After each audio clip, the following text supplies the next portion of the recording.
안녕하세요. 오늘도 사연살롱을 찾아주셔서 감사합니다. 지난주 전남편 장례식장에 중1 아들과 함께 다녀온 아줌마예요. 전남편과 전 동갑이라 올해 딱 50세 됐는데 전남편이 좀 빨리 저 세상으로 가긴 했네요. 밥숟가락 들 힘만 있으면 죽을 때까지 본인의 남성 호르몬을 뿜고 싶다던 카사노바였는데 딱 본인 소망대로 됐네요. 그래도 애비라고 우리 아들이 전 남편을 벌써 그리워하는 걸 보니 마음은 안 좋네요.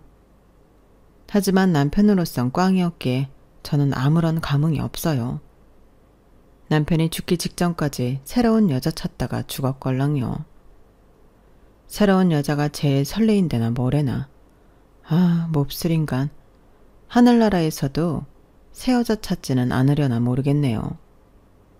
아마 여러분 중엔 그래도 전 남편이 죽었다는데 너무 고소해야 하는 거 아니냐는 분들도 계시겠죠.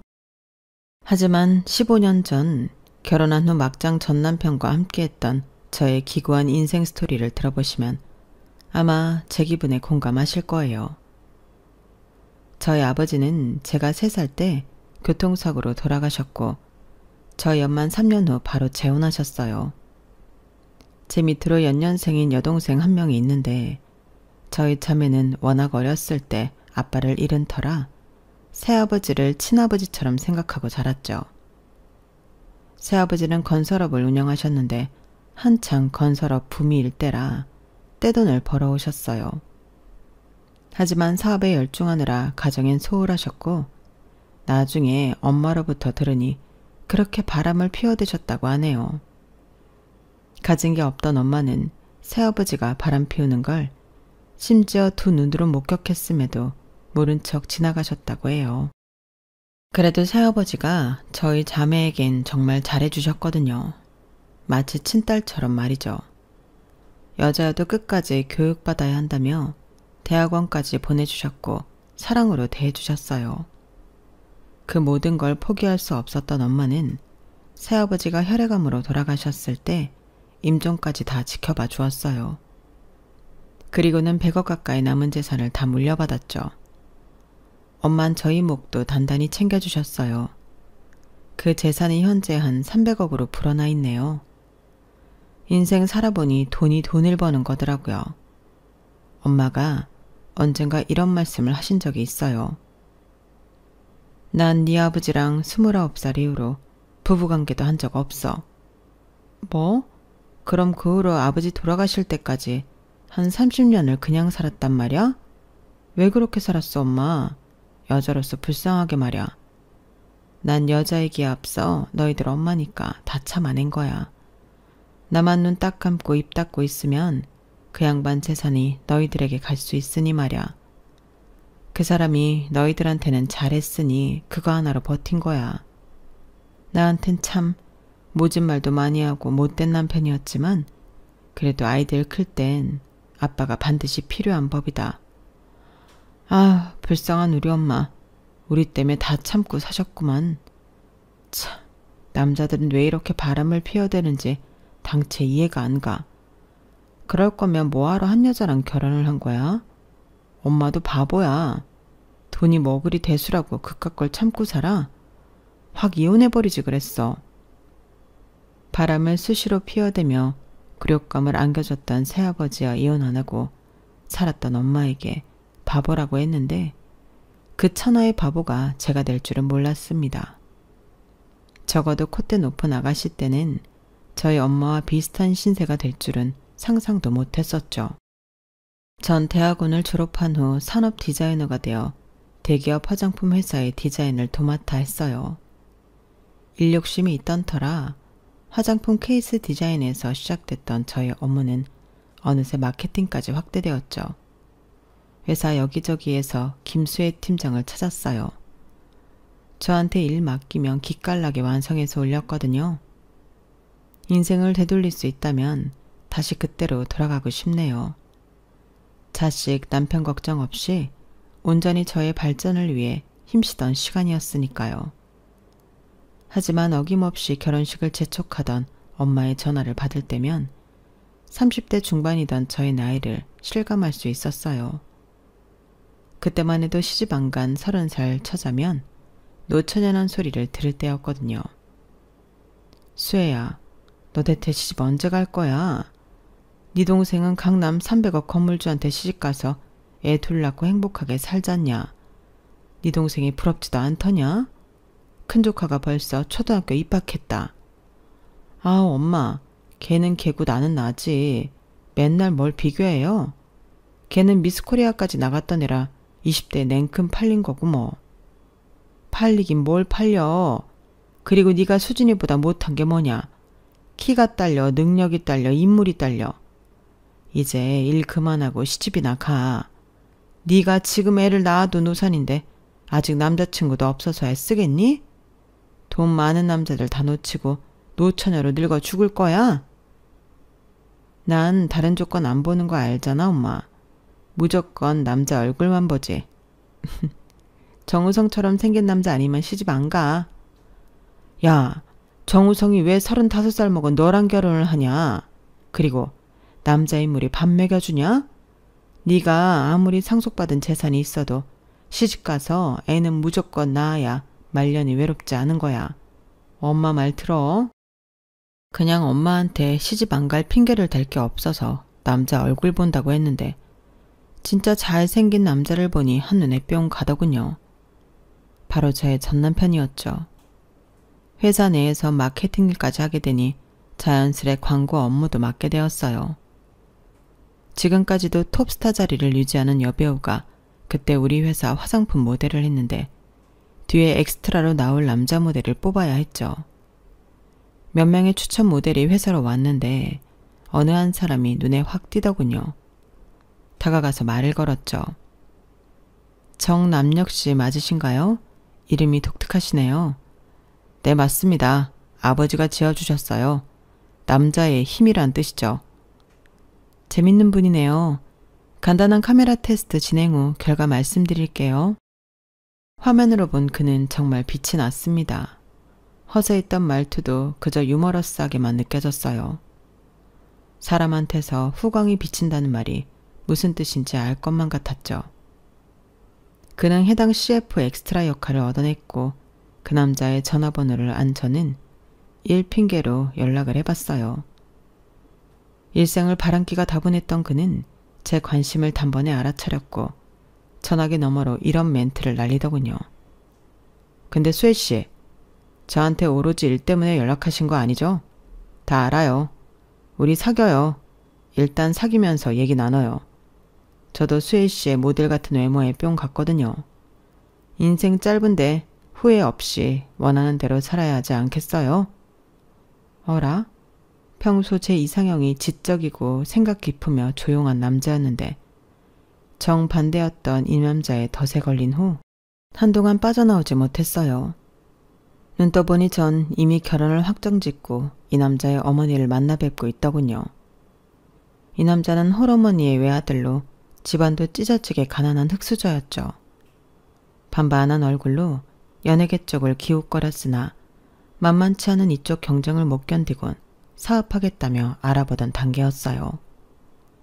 저는 새아버지가 사업으로 자수성가하신 분이었기에 사업하면 다 안정적으로 돈 잘 버는 줄만 알았었죠.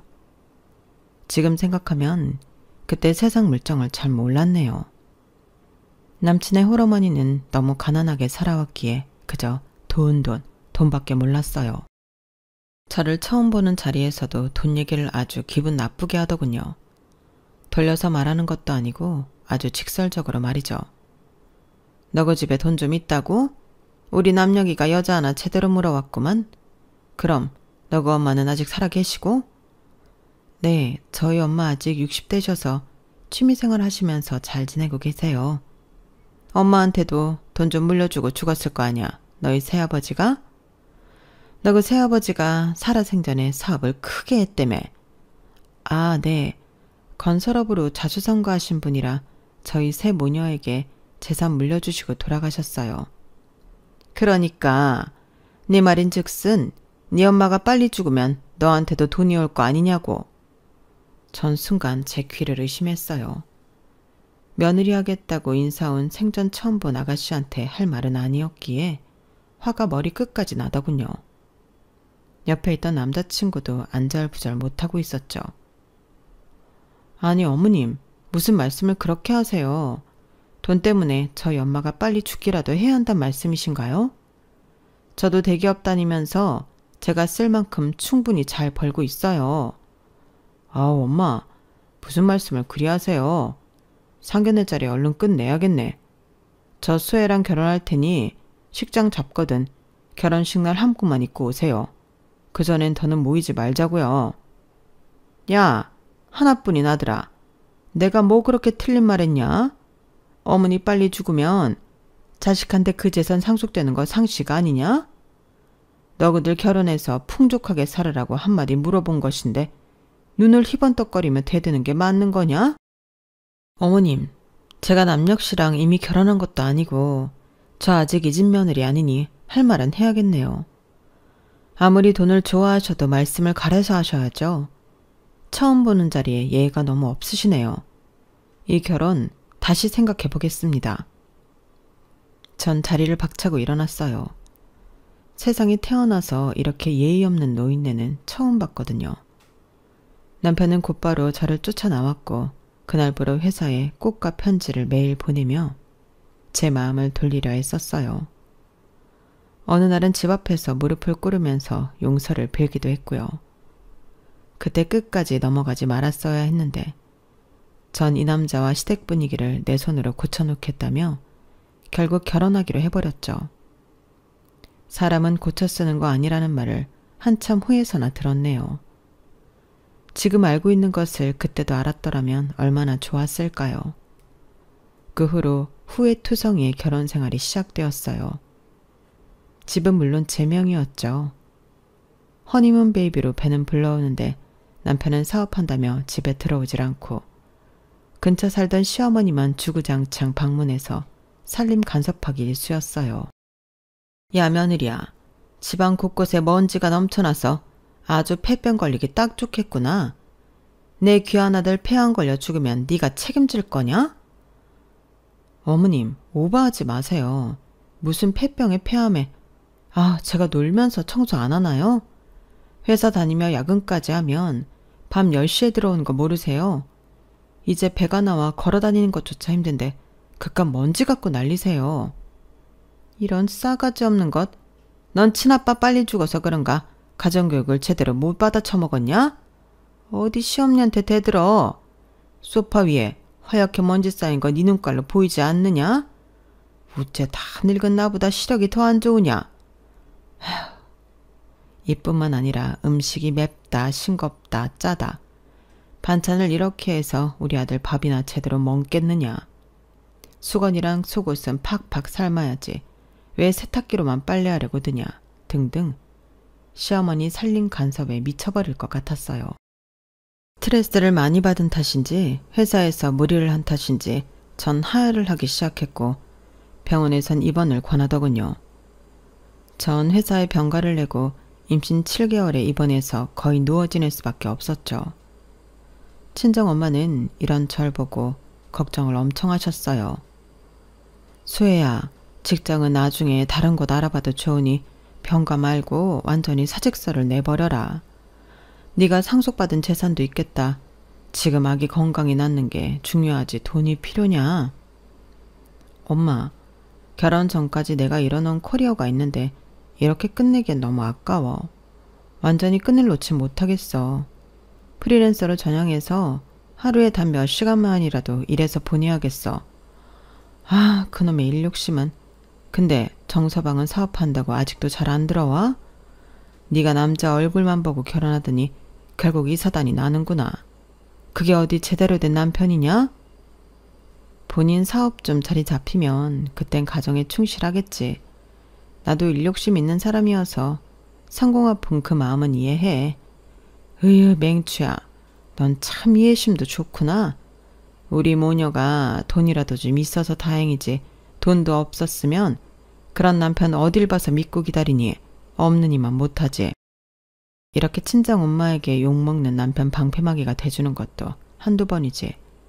병원에 있는 만삭 와이프한테 전화로만 격려해주던 남편한테 화가 머리 끝까지 나더군요. 당신 제정신이야? 뱃속에 내 새끼가 나 혼자 만든 애야? 대체 무슨 사업을 그리 거창하게 하시길래 임신한 마누라를 이렇게 방치해? 돈이라도 많이 벌었어? 에이, 마이러블리 허니, 삐졌어? 내가 사업상 챙길 게 많아서 시간이 도저히 안 나서 못 가봤어. 미안해. 대신 전화는 꼬박꼬박 해주잖아. 밥은 잘 먹고 있지? 우리 베이비 건강하게 나와야 하니 태교도 잘 해주고. 응? 사랑해 자기야. 맨날 말만 뻔질을 하고 생활비며 병원비며 다 나 혼자 부담해야 해? 이건 완전 룸메이트보다 못한 사이잖아. 대체 나랑 왜 결혼한 거야? 자기의 눈부신 미모에 홀딱 반해서 결혼했지. 당신은 나의 첫사랑이자 끝사랑이야. 나 정남역. 당신을 위해서 목숨도 바칠 수 있는 사람이라고. 나만 믿고 따라와.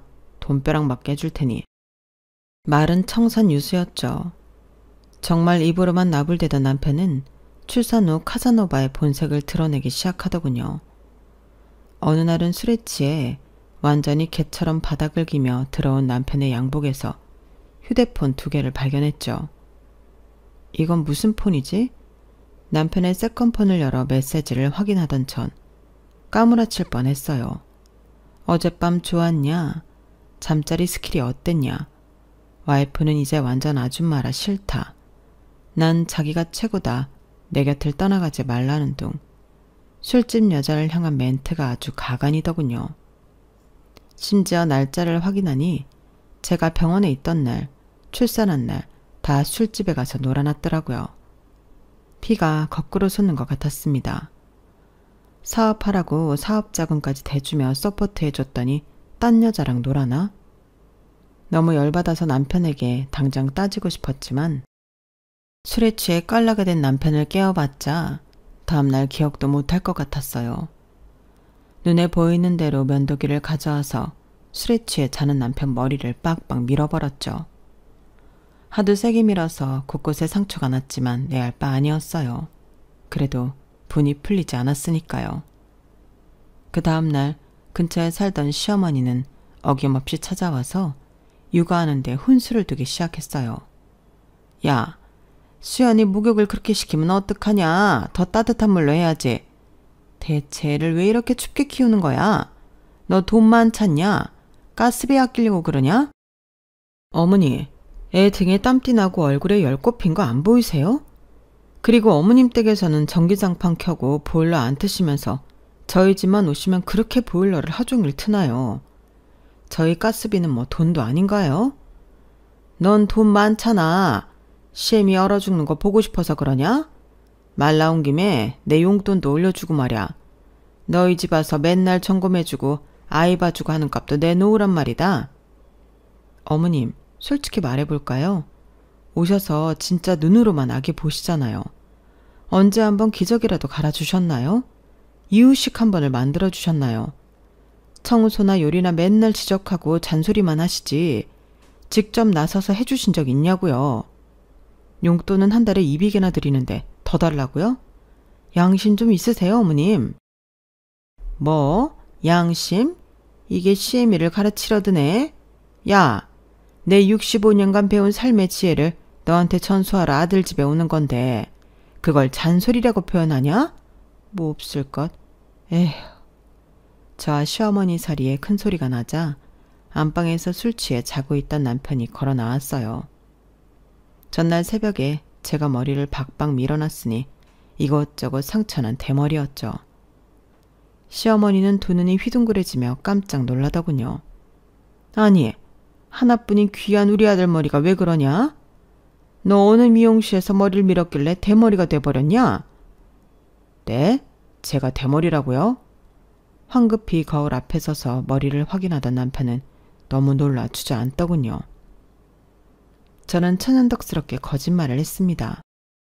자기 어제 머리 밀고 들어오던데 무슨 심경의 변화라도 생긴 거야? 내가 삭발하고 들어왔다고? 술을 너무 많이 마셔서 기억이 안 나네. 내가 왜 그랬지? 왜 그러긴 왜 그랬겠어. 어젯밤 같이 놀아나던 여자가 화끈하게 밀어줬나 보지? 여자?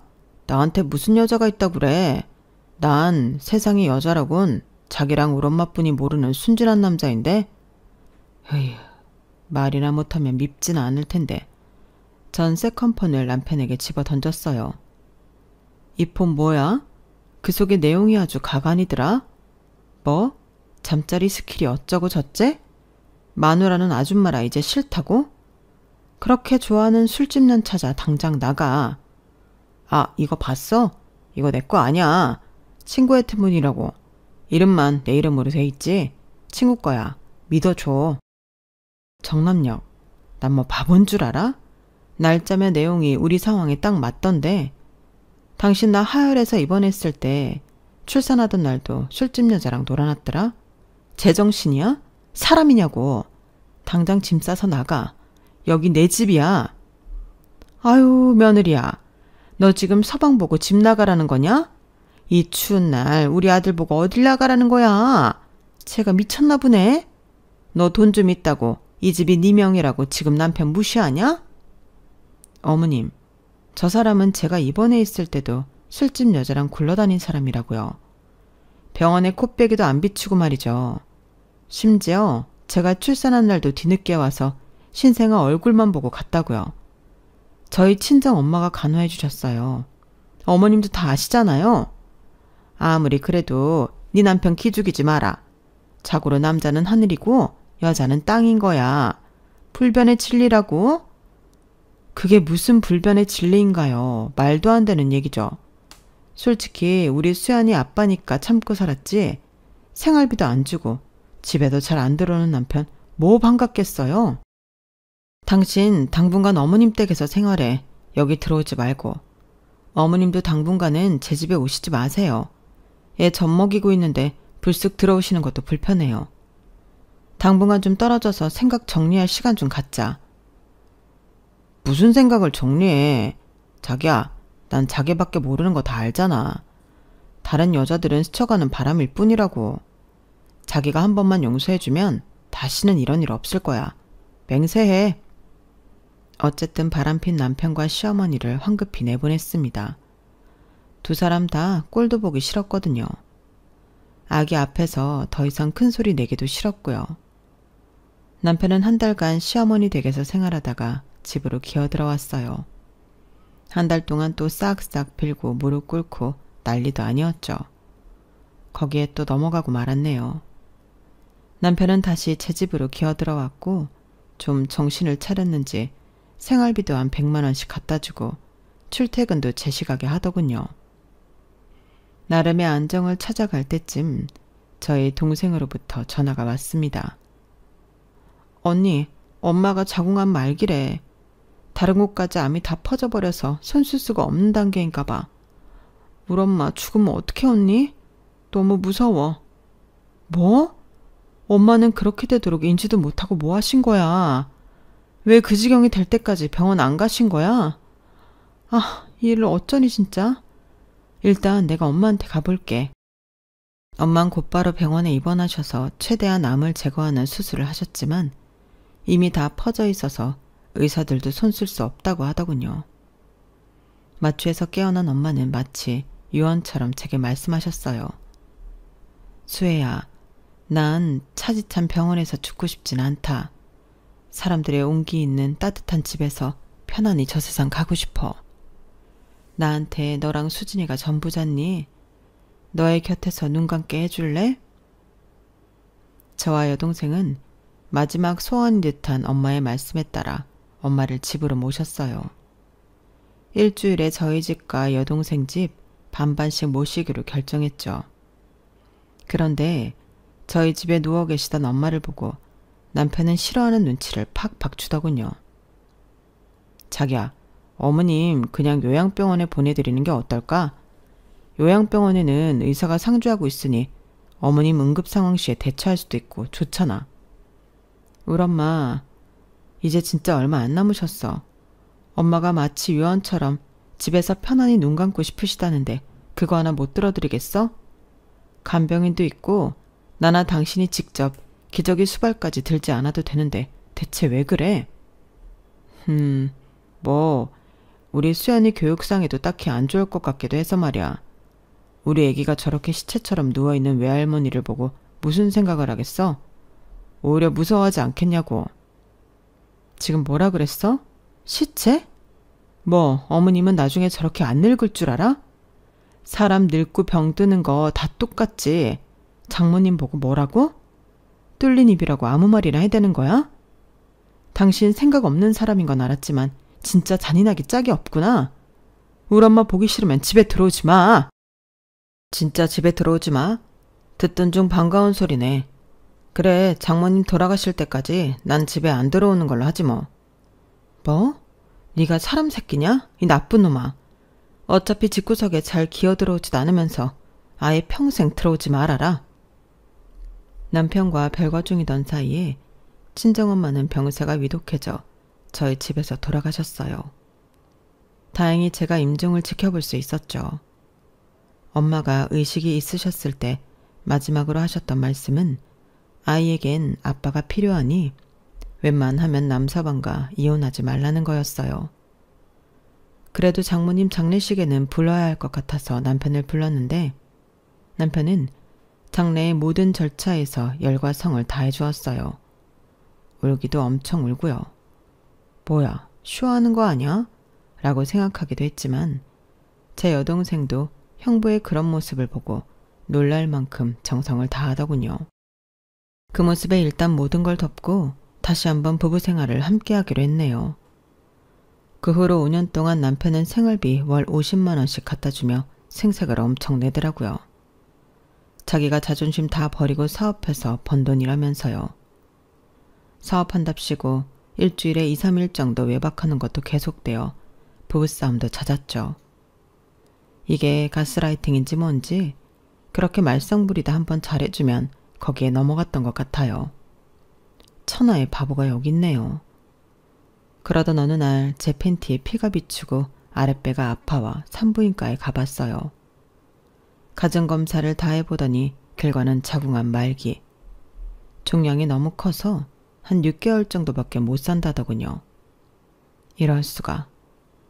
청천벽력 같은 큰 충격이었지만 엄마가 자궁암으로 돌아가셨기에 유전적으로 가족력이 있나 보다. 여동생한테도 검사 받아보라고 해야겠다 라는 생각이 들더군요. 그 후론 우리 아들 생각뿐이었어요.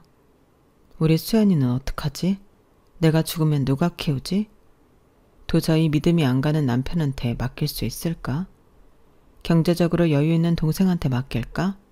별별 걱정이 다 들었어요. 일단 남편한테 전화를 걸어 얘기를 꺼냈죠. 여보, 오늘도 일 때문에 늦어? 오늘은 좀 빨리 와줘. 긴히 의논할 게 있어. 대체 뭔데? 내 사업보다 더 중요한 일이 있나? 나 오늘도 많이 늦을 것 같은데? 그놈의 사업. 나 죽으면 그 사업 그만하고 내 유산으로 우리 수연이나 잘 봐줘. 집에 좀 들어앉아 있으란 말이야. 당신이 대체 언제 죽는데? 살아 생전엔 본인 돈 나한테 코딱지만큼이나 주면서 죽어서 마누라 유산 받으면 나야 땡큐지 뭐. 에휴, 대체 왜 내가 당신이랑 아직도 이혼을 안 하고 살고 있을까? 나 6개월밖에 안 남았대. 자궁암 말기래. 이제 만족해? 뭐? 자궁암 말기? 장모님도 그 병으로 돌아가셨잖아. 자기도 자궁암 말기라고? 의사가 6개월 얘기해? 우리 자기 어떡해? 뭘 어떡해? 수연이 당신이 키워야지 뭐. 그러니 사업 때려치고 나 마지막 가는 길까지 병간호 좀 해주다가 이 집에서 살림하면서 수연이 키워줘.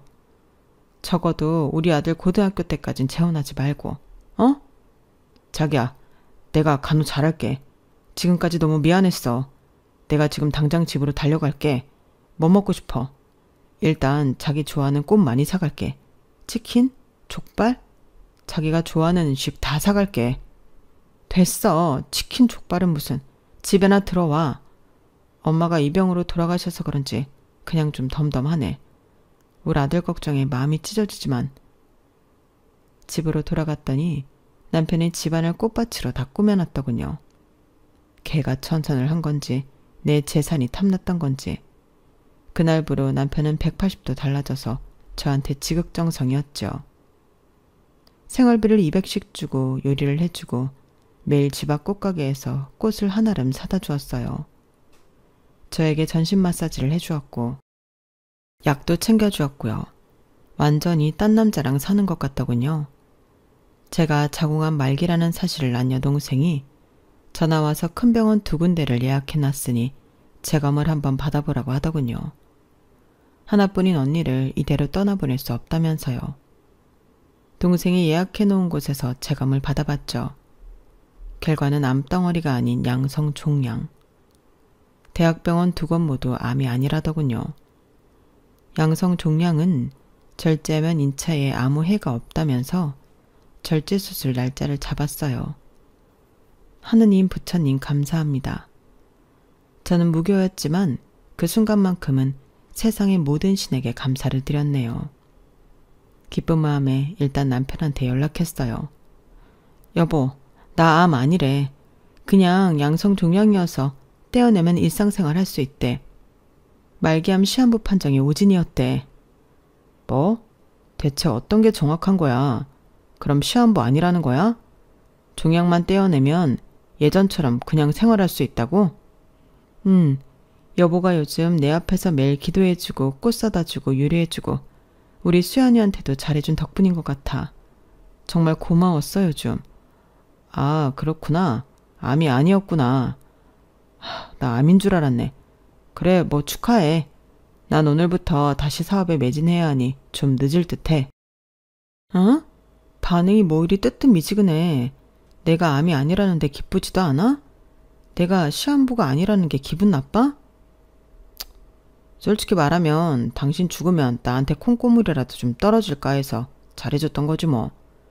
김수혜 여사님, 그럼 천년만년 사시겠네요. 축하드리옵니다. 뭐야, 내가 죽길 바랬다는 거야 그럼? 내 재산이 탐나서? 이런 버러지 같은 인간이 다 있나. 어쩐지 너무 오바해서 잘해주더라. 이 미친놈아, 네가 사람이냐 짐승 새끼냐? 내가 우리 엄마 유언 때문에 이혼 안 하고 여지껏 살아줬는데 이젠 자존심 상해서 안 되겠다. 당장 이혼해. 그거 듣던 중 반가운 소리구만. 나도 더 이상은 너 같은 깝깝한 옆에 내랑 못 살겠다. 살도 디륵디륵 쪄가지고 아줌마인지 할매인지도 모르겠는 너보다 새끈한 아가씨 찾아 떠나겠다 이거야. 그놈의 바람기는 여전하지? 그동안 사업한답시고 집에 안 들어왔던 것도 다 바람피고 여자 만나려고 그랬다는 거 내가 모를 줄 알지. 네 좋아하는 여자 품에 끼고 평생을 가난뱅이로 늙어 죽어라 이놈아. 아, 어떻게 저런 짐승 같은 인간하고 계속 살맛대고 살았는지 화가 머리끝까지 나더군요. 친정 엄마의 유언이고 뭐고 저 인간하고 이혼해버리니 속이 다 시원했습니다. 그동안 사업 자금으로 해준 돈만 해도 몇 억인데 쿨하게 안 받고 쫓아내버렸죠. 더 이상 전 남편과 말도 섞기 싫었거든요.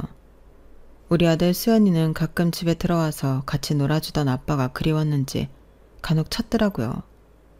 그때마다 아이와 놀아줄 수 있냐며 전화해봤지만 사업 때문에 바빠서 아이 얼굴 볼 시간도 없다는 냉혹한 답변뿐이었죠. 못난 애비를 둔 우리 수연이가 너무 불쌍하더라고요. 전 최대한 아빠의 빈자리를 채워주기 위하여 저 혼자 엄마 아빠의 역할을 했죠. 전 일을 다시 시작했고 가사 도우미를 써서 아이도 잘 케어하기 위해 노력했습니다. 그렇게 3년이 흐르고 우리 아들과 집 앞을 걸어가던 중 집 앞에 있던 꽃가게 아가씨가 나와서 꽃 정리를 하고 있었어요. 그 아가씨는 저와 수연이를 보자 흠칫 놀라 다시 꽃가게로 들어가 문을 쾅 닫아버리더군요. 전 의아했죠. 엄마, 저 아줌마한테 물어보면 아빠 지금 어디 있는지 왜 나한테 안 오는지 알 수 있을 거야. 뭐? 저 꽃가게 아줌마가 네 아빠 어디 있는지 뭐 하는지를 어떻게 알아? 저 아줌마랑 우리 아빠랑 엄청 친한 사이였거든. 내가 어렸을 때 저 아줌마랑 아빠랑 놀이동산도 데려가고 그랬어. 뭐라고? 너 그거 왜 그때 말 안 했어? 아빠가 우리만의 비밀이라고 했거든. 비밀 지키는 게 재미있어서 말 안 했지. 그랬습니다. 남편이 주구장창 꽃을 사오던 이유가 있었어요. 저 꽃가게 여자랑 몇 년간 바람을 피우던 거였어요. 저 여자도 참 무서운 여자지. 절 보고 어찌나 언니 언니 하며 꽃 사가라고 여우짓을 하든지 세상 참 무섭네요. 전 꽃집에 가서 그 여자에게 따졌습니다. 전 남편하고 붙어먹던 사이였다고? 우리 애까지 끌어들여서 같이 다녀? 어디서 인연이? 이미 다 끝난 사이인데 이 아줌마가 여기가 어디라고 와서 깽판을 부려. 그 남자는 이미 간경화로 거의 다 죽어간다고. 지방 요양원에 시체처럼 누워있을 테니 한번 가보시오. 난 딴 남자랑 결혼 앞두고 있으니 더 이상 찾아오지 말고. 재수없어. 뭐? 재수없어? 유부남하고 붙어먹은 불려씨가 할 말이냐? 오호라, 결혼한다고? 내가 가만히 있을 것 같으냐? 네 신랑한테 다 까발려 버릴 테니 각오해. 뭘 까발려, 증거도 없으면서. 메롱이다. 얼른 나가, 경찰 부르기 전에. 일단 씩씩거리며 꽃집을 나와선 그 여자가 알려준 요양원으로 찾아갔어요. 전 남편은 간경화로 인해 까매진 얼굴로 거의 죽기 일보 직전이더군요. 말도 못하는 상황이었어요. 간호사 말로는 임종이 가까워졌다며 소지품을 갖고 가라더군요. 맨 처음엔 어떤 여자분께서 관여해 주시다가 어느 날부터인가 안 보이더라고요. 꽃집 운영하시는 분이라고 들은 것 같아요. 그 후로 정남역 씨 어머니가 와서 봐주시다가 코로나로 돌아가셨어요. 이 요양원에 코로나가 돌았던 때가 있었거든요. 아, 그런가요? 애기 아빠 소지품들 제가 챙길게요. 감사합니다. 전 시어머니는 코로나로 돌아가셨더군요. 전 남편은 소지품 상자를 열어봤는데 꽃집 아가씨에 대한 미련이 남았는지 같이 찍은 사진이 많더군요. 어이없게 제 사진은 하나도 없었고 우리 수연이와 롯데월드 가서 그 여자랑 전 남편이 함께 찍은 사진이 있더군요. 우리 친정엄마 보고 시체처럼 누워있다고 한 소리 하던 전 남편이었는데 이젠 정작 본인이 시체처럼 누워있더군요. 의식도 거의 없는 상태였고 말이죠. 일말의 동정심도 들지 않았어요. 나한테나 우리 식구한테 모질었던 사람이었으니 말이죠. 그런데 사진 밑에 웬 약이 있더군요. 검색해보니 발기부전약이었어요. 상당히 최근에 처방받은 것 같았어요. 간호사한테 문의해보니 간경화로 거의 다 죽어가는데도 발기부전약을 어디서 구해와서는 먹고 꽃집 여자 만나다가 병세가 심해져서 혼수 상태에 빠졌다더라고요. 아휴, 이 미친 인간아. 죽기 직전까지 바람피고 싶더냐? 맨날 남성 호르몬 넘친다며 자랑하더니 끝끝내 여자 품다 죽는구나. 쌤통이다. 전 남편이 임종 직전이었어도 쌤통이라는 게 정말 저의 진심이었죠. 전 남편은 그 다음날 저 세상으로 떠났고 제 아들의 아빠이므로 최소한의 예의상 상조회사에 연락하여 장례식을 치러주었습니다. 꽃집 아가씨와 전 남편이 찍힌 사진들을 어떻게 처리할까 고심하던 저는 동네 사람들로부터 그 여자가 결혼식을 어디서 하는지를 들을 수 있었어요. 전 무작정 찾아갔습니다. 그리고는 신랑으로 보이는 사람을 조용히 한켠으로 불러서 설명했죠. 안녕하세요. 전 신부 측 손님인데요. 신부 되시는 분이 몇 년 전부터 유부남이었던 사람과 노란한 여자예요. 초등학생이던 우리 아들까지 끌어들여 전 남편이랑 놀이동산 가고 했던 사진들 여기다 있으니 한번 살펴보시고 이 결혼 다시 한번 잘 생각해 보세요. 더 늦기 전에 말이죠. 신랑은 얼굴이 일그러졌고 사진들이 담긴 상자를 열어보며 본인 가족들에게 가서 상의를 하더군요. 그 결과 그날 그 결혼은 파토가 났습니다. 제가 신랑 한 명 살렸네요. 그 후 꽃집은 폐업하더니 그 여자는 우리 동네에서 완전히 사라졌습니다. 씁쓸한 표정을 하고는 화장기 없는 부수수한 머리로 꽃가게를 정리하던 그 여자 모습을 잊을 수가 없네요. 꽃집 여자는 본인 결혼 파토난 게 억울했던지 절 노려보더군요. 뭘 째려봐. 딴 동네 가서 또 다른 유부남이나 꼬셔서 잘 먹고 잘 살아라, 이 불려샤. 남의 가정 파탄내고 날 보면 꽃사라고 알랑방구 낄 땐 스릴 있고 좋았지? 넌 평생 천벌 받을 거야. 본인이 저지른 짓이 있으니 크게 대꾸는 못하고 다시 폐업 정리를 하더라고요. 전 남편도 쌤통, 바람 피웠던 이 여자도 쌤통이었죠. 전 남편과 전 시어머니가 그렇게 돌아가시고 전 우리 아들과 평온하게 살고 있는 중입니다. 우리 아들이 성인이 될 때까진 육아에 충실하며 재혼은 하지 않을 생각이에요. 전 남편한테 크게 대어서인지 이제 남자라면 죄다 바람둥이처럼 느껴져서 꼴도 보기 싫더라고요. 돈도 있고 이제 다이어트해서 옛날 외모도 되찾았는데 가끔 외롭긴 하더라고요. 언젠가는 저만을 사랑해줄 남자가 나타나긴 할까요? 여기까지가 제 사연입니다. 털어놓고 나니 마음이 좀 낫네요. 들어주셔서 감사합니다. 여러분들도 항상 행복하세요. 여러분, 사연 댓글에 응원과 현명한 조언 부탁드려요. 좋아요와 구독은 저에게 큰 힘이 됩니다. 오늘도 좋은 일 가득하세요.